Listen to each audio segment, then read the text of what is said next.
स्वागत है आप सभी का। आज मैं आपके लिए मेंस मास्टर सीरीज का 4th लेक्चर लेके आया हूँ। उम्मीद है कि आप सभी ने हमारे लास्ट 3 लेक्चर्स देख लिए होंगे और सभी अप्रोचों को समझ भी लिया होगा। साथ ही साथ मेंस क्वेश्चन में अप्लाई करने का ट्राई भी किया होगा। अगर नहीं किया तो प्लीज़ अभी अप्लाई करो। प्री के बाद आपके पास इतना टाइम नहीं रहेगा कि इन अप्रोचों को आप समझो, उन पर नोट्स बनाओ और फिर उनको अप्लाई करो आंसर राइटिंग में। जो भी स्टूडेंट 2024 का प्रिपरेशन कर रहे हैं वो कम से कम अभी 30 से 40 मिनट इन अप्रोचों को समझने में इन्वेस्ट करें, नहीं तो बाद में आपको टाइम नहीं मिलेगा। मेंस के टाइम आपको ऑप्शनल भी करना होता है और बहुत सारा आंसर राइटिंग भी प्रैक्टिस करनी पड़ती है। और जो बच्चे 2025-26 की प्रिपरेशन कर रहे हैं वो कम से कम इस अप्रोच पर 2 से 3 घंटे डेली इन्वेस्ट करें। इस बेसिस पर शॉर्ट नोट्स बनाने का कोशिश करें, आंसर राइटिंग करने का ट्राई करें। अभी से प्रैक्टिस करेंगे तो अगले मेंस में आपको बहुत ही कॉन्फिडेंस मिलेगा। चलिए हम स्टार्ट करते हैं। आज का हमारा टॉपिक है uniform civil code. Recently Uttarakhand ने यूनिफॉर्म सिविल कोड उत्तराखंड में अप्लाई कर दिया है, तो चर्चाएं चालू हो गई हैं कि क्या पूरे इंडिया में यूनिफॉर्म सिविल कोड लाना चाहिए या नहीं। तो आज इसी पर हम बात करेंगे कि यूनिफॉर्म सिविल के आर्गूमेंट में क्या क्या पॉइंट हैं, फिर चैलेंजेस क्या क्या हैं, वे फॉरवर्ड क्या क्या हैं। आप वीडियो पॉज करके ये सारे पॉइंट्स पढ़ लीजिएगा यहाँ से, तो आपको थोड़ा सा आसानी होगा हमारे अप्रोच को समझने के लिए, क्योंकि हम ऑलमोस्ट यही सारे पॉइंट यूज करेंगे अपनी अप्रोच में। तो चलिए डायरेक्ट अप्रोच में चलते हैं। तो पहले हम देखेंगे कि यूसीसी का नीड क्यों है हमारे देश में। तो इसका हमने 2 अप्रोच निकाला हुआ है। एक लॉ बेसिस पे कि लॉ बनता है तो उसका क्या क्यों नीड होता है, उसके क्या क्या फैक्टर होते हैं। एक दूसरा अप्रोच ये भी लगा सकते हैं आप कि यूपीएससी में जीएस के सिलेबस के अकॉर्डिंग आप पॉइंट्स को ब्रेनस्टॉर्म कर सकते हैं। जैसे जब जीएस 1 में आप जाएंगे तो सोशल इश्यूज़ को आप वहाँ पास ब्रेनस्टॉर्म करिए। पेपर 2 में आप गवर्नेंस साइड से कर सकते हैं, कुछ पॉलिटिकल एंगल से, कॉन्स्टिट्यूशनल एंगल से, जुडिशियल एंगल से आप थोड़ा सा उसमें ब्रेनस्टॉर्म कर सकते हैं। जीएस 4 में आप जाएंगे तो कुछ मोरल वैल्यूज़ के अकॉर्डिंग आप ब्रेनस्टॉर्म कर सकते हैं और पॉइंट जनरेट कर सकते हैं। ठीक है, पर आज हम इसमें लॉ के एंगल से समझने का कोशिश करते हैं। तो आप पहले ये देखिए कि कोई लॉ क्यों आता है, पहले आप खुद सोचिए। ठीक है, कोई लॉ क्यों आएगा? जब कोई ना कोई उसका डिमांड करेगा, कोई इंडिविजुअल, कोई कम्युनिटी या फिर कोई स्टेट उस लॉ को डिमांड करता है, तब जाके कोई लॉ आता है। तो इसी तरह मुस्लिम वुमेन डिमांड कर रही है एक यूनिफॉर्म सिविल कोड का, जिससे उनको उनका राइट मिल सके, जो कि कॉन्स्टिट्यूशन में हमारे मेंशन है। हमारे मेंशन में राइट, हमारे कॉन्स्टिट्यूशन में सॉरी मेंशन है राइट टू इक्वलिटी, आर्टिकल 14 के अंदर। तो वो चाहती हैं कि उनको भी ये इक्वलिटी का राइट मिले, जो कि दूसरी महिलाओं को हमारे देश में है, जैसे कि हिंदूज फीमेल को है। तो वो ये चाहती हैं कि अगर यूसीसी लग जाएगा तो कहीं ना कहीं पोलीगैमी इंड हो जाएगी, निकाह हलाला इंड हो जाएगा। तो मुस्लिम वुमेन डिमांड कर रही हैं कि जल्दी से जल्दी यूनिफॉर्म सिविल कोड हमारे देश में लाया जाए। तो पहला पॉइंट आपका हो गया fulfil demand of certain community. ठीक है, अब दूसरा क्या है? अब जब कोई लॉ आता है वो किसी ना किसी को प्रोटेक्ट करता है, किसी एट्रोसिटीज़ के अगेंस्ट, किसी डिस्क्रिमिनेशन के अगेंस्ट। तो यहाँ पास हमारा पॉइंट बन जाता है प्रोटेक्ट करता है राइट, जेंडर राइट प्रोटेक्ट करता है, डिस्क्रिमिनेशन कहीं ना कहीं जो पैट्रियार्की की वजह से उसको रिड्यूस करता है। तो ये हमारा दूसरा राइट बन गया। अब जब कोई लॉ आता है तो उस लॉ का कोई बेसिस होता है कि वो किस प्रिंसिपल पर बेस्ड है या फिर किस वैल्यूज़ पर बेस्ड है। क्या वो ट्रेडिशनल वैल्यूज़ पर है, क्या मॉडर्न वैल्यूज़ पर है, क्या मोरल वैल्यूज़ पर है, या फिर कॉन्स्टिट्यूशनल वैल्यूज़ पर है। तो इस पॉइंट से हम समझें कि हमारे 2 पॉइंट्स निकलते हैं कि ये कॉन्स्टिट्यूशनल वैल्यूज़ को जस्टिफाई करता है और एक ये मॉडर्न वैल्यूज़ पर बेस्ड है।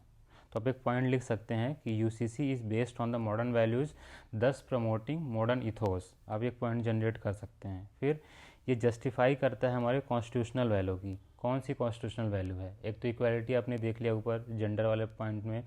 फिर यहाँ पास आप सेकुलर वैल्यूज़ को देख सकते हैं कि ये कहीं ना कहीं सेकुलर क्रेडेंशियल प्रमोट करता है हमारे देश में। अभी क्या सिचुएशन है, जितने रिलीजियस कम्युनिटी हैं सबके अलग अलग पर्सनल लॉज हैं। तो कहीं ना कहीं वो डिफरेंट लॉ से गवर्न किए जा रहे हैं, सब पे अलग अलग लॉ लगते हैं। तो जब यूनिफॉर्म सिविल कोड हमारे देश में आ जाएगा तो सारी रिलीजियस कम्युनिटीज़ कहीं ना कहीं एक सिंगल लॉ के थ्रू गवर्न होंगी, तो उनके मन में जो डिस्क्रिमिनेशन का फीलिंग आता है वो कहीं ना कहीं रिड्यूस हो जाएगा। इससे हमारे देश में नेशनल इंटीग्रेशन बढ़ेगा, यूनिटी प्रमोट होगी और पीस बढ़ेगा। ठीक है। फिर हमारे डीपीएसपी में आर्टिकल 44 मेंशन है, जिसमें कहा गया है कि आपको जल्दी से जल्दी एक समय के बाद यूनिफॉर्म सिविल कोड अपने देश में लाना चाहिए। तो इन दोनों पॉइंट को ये हमारा यूनिफॉर्म सिविल कोड जस्टिफाई करता है। तो आपके कितने पॉइंट हो गए? 1 2 3 4 5 पॉइंट हमने जनरेट कर लिया ऑलमोस्ट। फिर हमारा एक लॉ में एक दूसरा एंगल कैसे निकल आता है, मान लीजिए बहुत सारे लॉ हैं, जैसे कि पर्सनल लॉज हमारे बहुत हर रिलीजन के अलग अलग पर्सनल लॉ हैं, तो एक डाइवर्स लॉज हैं। तो जब डाइवर्स लॉ है तो क्या क्या प्रॉब्लम फेस करते हैं हम कि मिस इंटरप्रिटेशन होता है, कन्फ्यूज़न होता है, कोई उसका मिस यूज होता है, उसमें कुछ ना कुछ लूप होल्स निकल आते हैं। तो जब यूनिफॉर्म सिविल कोड लग जाएगा तो कहीं ना कहीं ये इतने सारे लॉज क्लब होकर एक सिंगल लॉ में बन जाएंगे। तो इससे क्या होगा, मिस इंटरप्रिटेशन लूप होल का कोई फ़ायदा नहीं उठा पाएगा। तो इससे हमारा एक पॉइंट निकलता है कि पॉलिटिसाइजेशन रिड्यूस हो जाएगा पर्सनल लॉज का, जो हमारे पॉलिटिकल लीडर्स करते हैं अपने वोट बैंक पॉलिटिक्स के लिए, जिससे वजह से हमारी सोसाइटी में कम्युनलिज्म कहीं ना कहीं बढ़ता है। ये सारी चीज़ें कहीं ना कहीं हम फिर रिड्यूस हो जाएंगी। फिर दूसरा पॉइंट इससे क्या बनता है, कन्फ्यूज़न। जब एक लॉ बन जाएगा तो कन्फ्यूज़न कम हो जाएगा।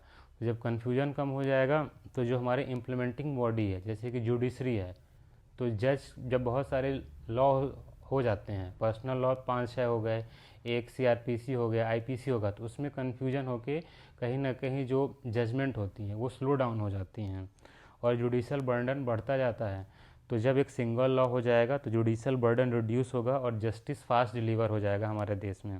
फिर जो और दूसरी इम्प्लीमेंटिंग बॉडी अपनी पुलिस मैन, तो वो भी काफ़ी कंफ्यूज हो जाते हैं कि कोई अगर इशू आया है तो उसको हम किस एक्ट के अंदर बुक करें, सीआरपीसी के अंदर करें, आईपीसी के अंदर करें या फिर पर्सनल लॉ के अंदर करें। तो ये कन्फ्यूजन भी दूर होगा, तो फास्टर इम्प्लीमेंटेशन ऑफ जस्टिस होगा।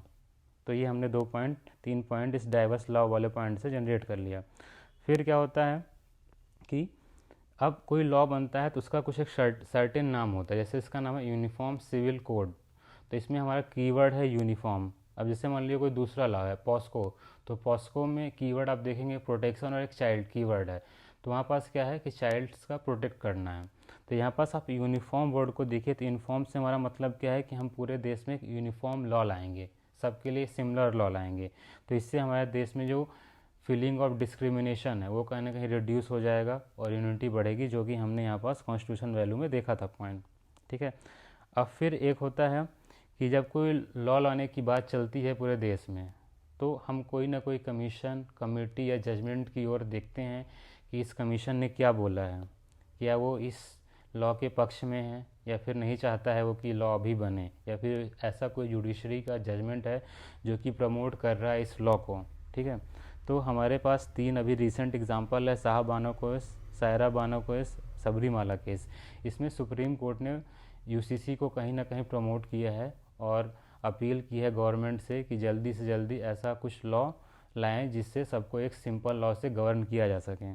फिर हम मॉडल से ये समझ सकते हैं कि अगर किसी स्टेट या किसी कंट्री में कुछ ऐसा यूनिफॉर्म सिविल कोड जैसा लॉ है तो उससे भी हम कुछ सीख सकते हैं कि जब वहाँ अच्छा चल रहा है वो वाला, उससे सबको जस्टिस मिल रहा है, सबको इक्वालिटी मिल रही है, तो हम पूरे देश में भी उस बेसिस पे इक्वालिटी प्रमोट कर सकते हैं।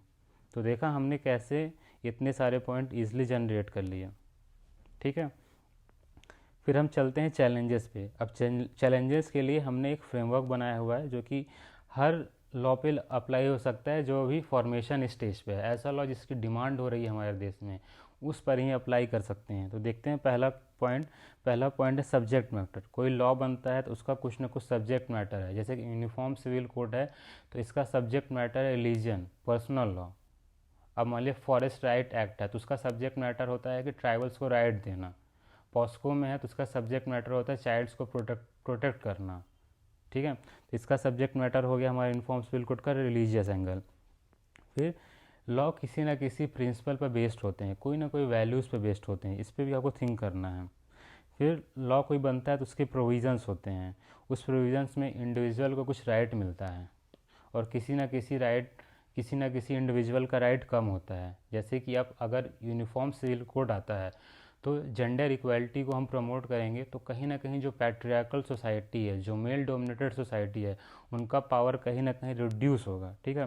फिर कुछ ऐसे प्रोविज़न्स होते हैं जो कि कम्युनिटी के रिलीजियस एंगल को, रिलीजियस इथोस हैं, जो उनके ट्रेडिशन है, उनको कंट्रडिक्ट करेगा या फिर सपोर्ट करेगा, तो वो भी एक पॉइंट होता है। तो ये पॉइंट्स जब ये प्रोविज़न बनेगा कम्युनिटी से रिलेटेड, तो इसमें ये देखा जाएगा कि इनके जो ओल्ड ट्रेडिशन है, कल्चर है, इनको सपोर्ट किया गया है या फिर एकदम से ही कुछ मॉडर्न वैल्यू ला दिया गया है जो इनके रिलीजन या फिर कस्टम से कॉन्ट्रडिक्ट करता है। ये भी एक प्रोविजंस में पॉइंट हो सकता है। फिर हम देखेंगे कि जो प्रोविजंस बनते हैं तो क्या होता है कभी कभी कि ऐसे प्रोविजंस हो जाते हैं जो कि एक पर्टिकुलर इंडिविजुअल या कम्युनिटी को ही सपोर्ट करता है। जैसे कि अभी मुस्लिम कम्युनिटी को ये फियर है कि अगर यूनिफॉर्म सिविल कोड आएगा तो उसमें प्रोविजंस सारे के सारे हिंदू कस्टम ट्रेडिशन के अकॉर्डिंग होंगे, हमारे कस्टम्स को कहीं ना कहीं दबा दिया जाएगा। ये एक फियर है अभी। फिर इसमें प्रोविजंस में अगला पॉइंट हो सकता है कि इसको कुछ ऐसा प्रोविज़न होगा जो कि अभी ऐसा कुछ लॉ है जो उसको कंट्राडिक्ट करेगा। मान लीजिए अभी कुछ ऐसा लॉ इस प्रोविज़न आ गया, मान लीजिए कि हमको इसको पूरे देश में लगाना है, तो कहीं ना कहीं ये हमारे रिलीजियस राइट्स को कंट्राडिक्ट करेगा। तो डीपीएसपी में मेंशन हमारे यूनिफॉर्म सिविल कोड, वो कहीं ना कहीं कंट्राडिक्ट करेगा हमारे फंडामेंटल राइट्स को, जो कि आर्टिकल 25 से 29 तक दिया है रिलीजियस प्रोटेक्शन के लिए। ठीक है। फिर नेक्स्ट जाता है एक्सेप्टेंस का, मतलब अब इम्प्लीमेंट क्यों नहीं हो रहा, सक्सेस क्यों नहीं हो रहा हमारा लॉ। तो इसमें क्यों नहीं हो पाता, क्योंकि लोग अवेयर ही नहीं होते हैं। क्यों, किस बारे में अवेयर नहीं होते हैं, आप सोचिए कि ओल्ड लॉ के डिमेरिट्स क्या क्या हैं। कि इसे ओल्ड लॉ के डिमेरिट्स है कि पोलीगैमी है, हलाला है, ट्रिपल तलाक है, बहुत सारे एट्रोसिटीज़ हैं, इनहेरिटेंस का इशू है, फीमेल को इनहेरिटेंस नहीं मिलता है, प्रॉपर्टी नहीं मिलता है। तो ये सारे डिमेरिट्स हैं। अब कुछ फ़ायदे भी होंगे, इसके बारे में लोग अवेयर नहीं होते हैं, इस वजह से वो एक्सेप्ट ही नहीं करते, चाहते ही नहीं कोई लॉ आए। फिर क्या होता है, जब कोई लॉ बनता है तो उसमें जब लॉ फॉर्मेशन में बहुत सारे स्टेक होल्डर्स होते हैं, तो उनमें से पीपल भी एक बहुत इंपॉर्टेंट स्टेक होल्डर होते हैं। कभी कभी ये होता है गवर्नमेंट्स लॉ फॉर्म कर लेती है बट पीपल्स का व्यू नहीं लेती है। जब यूनिफॉर्म सिविल कोड बने तो ये सबसे इम्पॉर्टेंट है कि जितनी भी रिलीजियस कम्युनिटी हैं सब स्टेक होल्डर को आप लाइए, पीपल्स का बात सुनिए, फिर उसके अकॉर्डिंग ही आप प्रोविजंस लाइए। अगर वो नहीं होगा तो कंसेंसस डेवलप नहीं होगा, कहीं ना कहीं एक्सेप्टेंस कम होगा। ठीक है, आपको समझ में आ गया इतने पॉइंट, 8 पॉइंट हमने समझ लिए इसमें। फिर अब आगे चलते हैं। तो जब हम ये बात मान लेते हैं कि चलिए हमको अब लॉ बनाना है, तो हम क्या करते हैं, किसी एक बॉडी को बैठाते हैं, कमेटी को बैठाते हैं, वो सजेस्ट करें कि क्या ज़रूरत है हमको इस लॉ की बनाने की। तो यहाँ पास हम वो भी देखेंगे। फिर ये होता है कि हम ये भी देखते हैं लॉ बनाते समय कि ऐसा तो नहीं है कि इसके जैसा सिमिलर लॉ है या फिर इसी प्रिंसिपल पर कोई लॉ पहले से बना हुआ। मैं आपको एग्जांपल के थ्रू समझाता हूँ। जैसे कि सेक्शन 125 ऑफ सीआरपीसी के तहत जो मेंटेनेंस का लॉ है या फिर डोमेस्टिक वायलेंस एक्ट है, ये सारी रिलीजियस कम्युनिटी पे लगता है, इरिस्पेक्टिव ऑफ हिंदू हो, मुस्लिम हो, पारसी हो, किस पे हो। तो कहीं ना कहीं एक सिमिलर टाइप का लॉ बन जाएगा, तो ओवरलैपिंग होगी, इसकी वजह से काफ़ी कन्फ्यूजन भी बढ़ेगा। तो समझ गए आप इस पॉइंट को। अब चलते हैं नेक्स्ट पॉइंट में। तो नेक्स्ट पॉइंट ये होता है कि हमारे देश की पॉलिटी ऐसी है कि कुछ लॉ सेंट्रल गवर्नमेंट बनाती है, कुछ स्टेट गवर्नमेंट बनाती है, कुछ दोनों मिलके बनाते हैं। तो अब यहाँ पास चैलेंज ये आएगा कि लॉ कौन बना रहा है। क्या हम हर स्टेट में अलग अलग लगाएंगे जैसे कि उत्तराखंड ने लगा दिया, क्या एक हम सेंटर के लिए एक सेंट्रल लेवल पे ही लॉ लाएंगे जो पूरे देश पे अप्लाई होगा। तो अगर सेंट्रल लेवल पे ही लॉ बन जाता है तो कहीं ना कहीं स्टेट के लॉ मेकिंग पावर को ये निगेटिवली इम्पैक्ट करेगा। तो हमारा एक पॉइंट ये भी आ जाता है जब लॉ बनता है। फिर यूज़, अब लॉ बन गया तो इसका यूज कैसे हो रहा, अच्छे वे में हो रहा, निगेटिव वे में हो रहा, क्या कोई अपने फ़ायदे के लिए यूज़ कर रहा। तो कई बार ये देखा गया है कि जब लॉ फॉर्म होता है तो ऐसे पॉइंट्स रखे जाते हैं जिससे पॉलिटिकल लीडर इसका फ़ायदा उठा सकें, या फिर लॉ बन जाए तो उसका पॉलिटिसाइजेशन ही किया जाए। तो ये हमने इस एंगल पे कोई भी लॉ बन रहा है तो आपको इसी मैटर पे आपको सोचना है, सब्जेक्ट मैटर क्या है, प्रिंसिपल क्या है, प्रोविजंस क्या हो सकता है, एक्सेप्टेंस में क्या इशू है, लॉ पहले से ऐसा है तो नहीं, कौन सी बॉडी क्या सजेस्ट कर रही है, कौन लॉ बना रहा है, कौन अच्छे से यूज़ कर रहा है नहीं कर रहा। इन सारे पॉइंट को आपको पॉन्डर करना है और इसी बेसिस पे आपको जो भी अगर कुछ ऐसा नया क्वेश्चन आता है उसी पे आपको अपना आंसर लिखना है, ऐसा ही करना है। अब हम इसको देखते हैं, चैलेंज पे अप्लाई करते हैं, ठीक है। हमने पॉइंट लिखा है तो चलिए चैलेंज में पहले हमने देखा प्रोहिबिट करता है, तो मतलब किसके क्या प्रोहिबिट करता है आप समझिए। तो हमने क्या देखा था, प्रोविजंस हमने क्या बोला था कि इंडिविजुअल्स को कुछ राइट मिलेंगे। तो जब इंडिविजुअल को फीमेल को राइट्स मिलेगा, उनको जेंडर राइट्स मिलेगा, इनहेरिटेंस मिलेगा कि नहीं, इनको भी प्रॉपर्टी मिलेगी पेरेंट्स से, तो कहीं ना कहीं मेल रेजिस्टेंस होगा। तो मेल रेजिस्टेंस एक बड़ा चैलेंज है इसका कि पैट्रियार्कल सोसाइटी इसको चैलेंज करेगी। तो ये एक पहला हो गया कि रेजिस्टेंस क्रिएट होगा। फिर मैंने वहाँ एक बात की थी कि सब्जेक्ट मैटर क्या है, सब्जेक्ट मैटर इस लॉ का क्या है, रिलीजन। तो रिलीजियस बहुत ही सेंसिटिव मैटर है अपने देश में। आपने देखा होगा रिलीजन मैटर पर लोग रोड पर उतर आते हैं। आप बाबरी मस्जिद केस कर लीजिए 90s में, 1992 आई गेस, तो वहाँ पास बाबरी मस्जिद केस हुआ तो पूरे देश में कितना राइट्स हो गया था। आप 1857 का रिवोल्ट का एग्जांपल ले लीजिए, वहाँ रिवोल्ट क्यों चालू हुआ, ट्रिगर क्यों हुआ, एक रिलीजियस एंगल की वजह से ट्रिगर हुआ। तो रिलीजन काफ़ी एक सेंसिटिव मैटर हमारे देश के लिए, ठीक है। तो काफ़ी टफ टास्क हो जाता है ऐसे लॉ को लाना, अप्लाई करना। तो हमारा एक दूसरा पॉइंट हो गया। फिर हमने देखा था कि जब यूज़ में पॉलिटिकल लीडर्स अपने फ़ायदे के लिए यूज़ करते हैं, वोट बैंक पॉलिटिक्स के लिए यूज़ करते हैं, कुछ प्रोविजंस ऐसे लाते हैं अपने फ़ायदे के लिए, इम्प्लीमेंटेशन टाइम में अपने वोट के लिए कुछ ऐसा यूज़ करते हैं, ठीक है। ये हमने देख लिया पॉइंट। फिर हमने आपको बोला था कि सक्सेस एक्सेप्टेंस के बारे में हमने यहाँ फ्रेमवर्क में आपसे बात की हुई थी कि एक्सेप्टेंस इशू, तो हमने वहाँ आपको अवेयरनेस वाला पॉइंट समझाया था। फिर कंसेंसस वाला भी पॉइंट समझाया था कि लोग अभी कंसेंसस नहीं है, उनको यही क्लियर नहीं है कि जो लॉ आएगा तो वो पुराने ट्रेडिशन पे बेस होगा या नया ट्रेडिशन पे बेस होगा, अभी वो क्लैरिटी नहीं है, इसलिए कंसेंसस नहीं है। गवर्नमेंट को इसको कंसेंसस बढ़ाना पड़ेगा, ठीक है। ये पॉइंट समझ आएगा। फिर हमने ये भी समझा था कि ऑलरेडी ऐसा कोई लॉ है तो नहीं, हमने सेक्शन 125 सीआरपीसी का एग्जांपल लेकर समझा था, वो पॉइंट अब हमारा अप्लाई हो गया यहाँ पास। फिर हमने फेडरल स्ट्रक्चर वाला कि अगेंस्ट फेडरल स्ट्रक्चर है, हमने वही समझा था कि कौन लॉ बनाएगा, सेंटर बनाएगा, स्टेट लगाएगा। तो अभी ये चल रहा है कि सेंट्रल गवर्नमेंट ही बनाएगा, तो कहीं ना कहीं ये फेडरल स्ट्रक्चर के अगेंस्ट है। फिर हमने इसेंस की बात की हुई थी, प्रिंसिपल की बात की थी वहाँ पास। तो इसेंस हमारे का यूनिफॉर्मिटी। अब हमारे कंट्री का एक सबसे अच्छा चीज़ है कि हम डाइवर्स कंट्री है, और इस डाइवर्सिटी की वजह से हमारे देश में यूनिटी है। तो कहीं ना कहीं इस कल्चर डाइवर्सिटी को इम्पैक्ट करेगा कहीं ना कहीं, ये भी एक थ्रेट हो गया हमारे कल्चर को। ये हमारे पॉइंट वहाँ से देख लिया। फिर हमने देखा था कि हम कमेटी बैठाते हैं जानने के लिए कि ये लॉ लाना चाहिए कि नहीं लाना चाहिए, तो लॉ कमीशन का मानना है कि अभी यूसीसी की कोई ज़रूरत नहीं है, ये पॉइंट वहाँ से हो गया। फिर हमने देखा था कि प्रोविजंस पॉइंट में कि कुछ ऐसे प्रोविजंस हो सकते हैं जो एक पर्टिकुलर कम्युनिटी को ही फेवर करेंगे, तो यहाँ पास डर है कि हिंदू वर्जन ऑफ यूसीसी लाया जाएगा। फिर हमने भी देखा था प्रोविज़न में कुछ ऐसे प्रोविज़न होंगे जो कुछ करेंट लॉ के प्रोविज़न को कॉन्ट्राडिक्ट करेंगे, डीपीएस वर्सेस फंडामेंटल राइट, हमने समझ लिया पॉइंट वहाँ पास। फिर इम्प्लीमेंटेशन के टाइम में प्रैक्टिकल डिफ़िकल्टीज़ आएंगी, इम्प्लीमेंट सोसाइटी फॉलो ही ना करे। मान लीजिए जैसे कि डॉरी एक्ट हमारा चलता है, डॉरी एक्ट कहीं तो प्रोहिबिट है, बट हमारी सोसाइटी भी मानने को ही तैयार नहीं है। तो ये भी एक इशू आएगा, क्या सारी कम्युनिटी उस यूनिफॉर्म सिविल कोड को एक्सेप्ट करेंगी कि नहीं करेंगी। तो ये हमने देखा कितने आसानी से हमने 12-13 पॉइंट इस अप्रोच के थ्रू जनरेट कर लिया। तो आपको यही अप्रोच समझनी है, अप्लाई करनी है, ठीक है। तो अब चलते हैं हम वे फॉरवर्ड की ओर। तो वे फॉरवर्ड में भी हमने एक अप्रोच बनाई हुई है। हमने पहले भी लेक्चर्स में देखा हुआ है कि कोई कुछ समथिंग कुछ नया है या फिर कुछ कॉम्प्लेक्स चीज़ है जो पीपल अभी अवेयर नहीं हो, फिर उसके खिलाफ हों, तो उसमें हम ग्रेजुअल अप्रोच फॉलो करते हैं। इसमें भी हमको ग्रेजुअल अप्रोच करना है, एक इकट्ठा ही एक बार में रिफॉर्म नहीं लाना है। लॉ कमीशन खुद ही बोलती है पहले आप धीरे धीरे पर सभी पर्सनल लॉ में थोड़ा थोड़ा रिफॉर्म लाइए, जैसे जेंडर इक्वलिटी लाइए, पॉलीगैमी हटाइए, इनहेरिटेंस राइट दीजिए वुमेन को, तो आप धीरे धीरे लाइए। फिर आप वो यूनिफॉर्म सिविल कोड लाइए। आप इससे भी समझ सकते हैं कास्ट सिस्टम को आप जानते हैं कितने उसके डिसएडवांटेज है, बट अचानक से कोई नहीं हटा रहा है क्योंकि सोसाइटी एक्सेप्ट ही नहीं करेगी। इसी तरह हमको यूनिफॉर्म सिविल कोड में ही चलना है। फिर हमारा अगला पॉइंट है इम्पावरमेंट ऑफ द सेक्शन।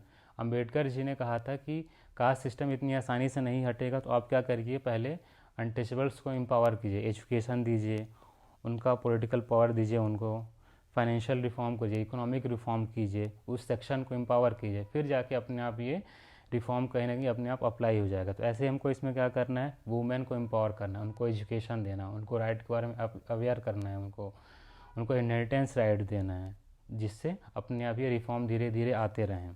फिर आप लॉ ला दीजिए जिससे एक्सेप्टेंस बढ़े।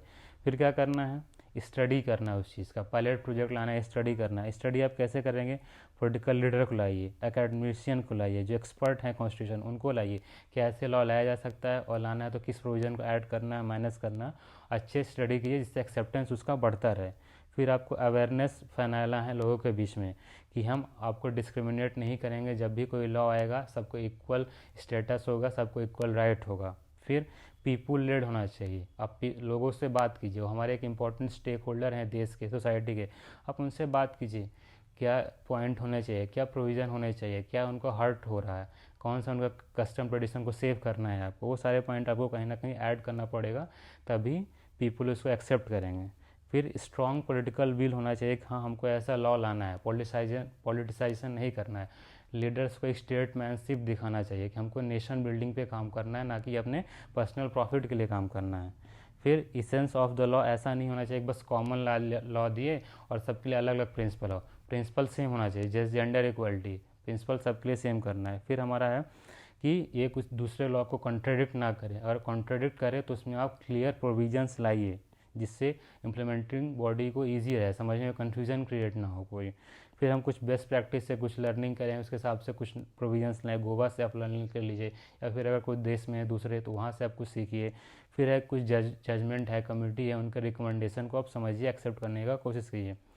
तो आपने देखा हमने कैसे इतनी आसानी से इतने सारे पॉइंट जनरेट कर लिए, बस आपको थिंकिंग अप्रोच डेवलप करना है। आप अगर आप प्रैक्टिस नहीं करेंगे इन चीज़ों के तो आप भूल जाएंगे कहीं ना कहीं। आप इनको प्रैक्टिस करते रहिए, मेंस का आंसर लिखिए, शॉर्ट नोट्स बनाइए, धीरे धीरे आपके मन में बैठता जाएगा, आप आसानी से पॉइंट जनरेट कर लेंगे, आंसर आपके टाइम पे पूरे हो जाएंगे।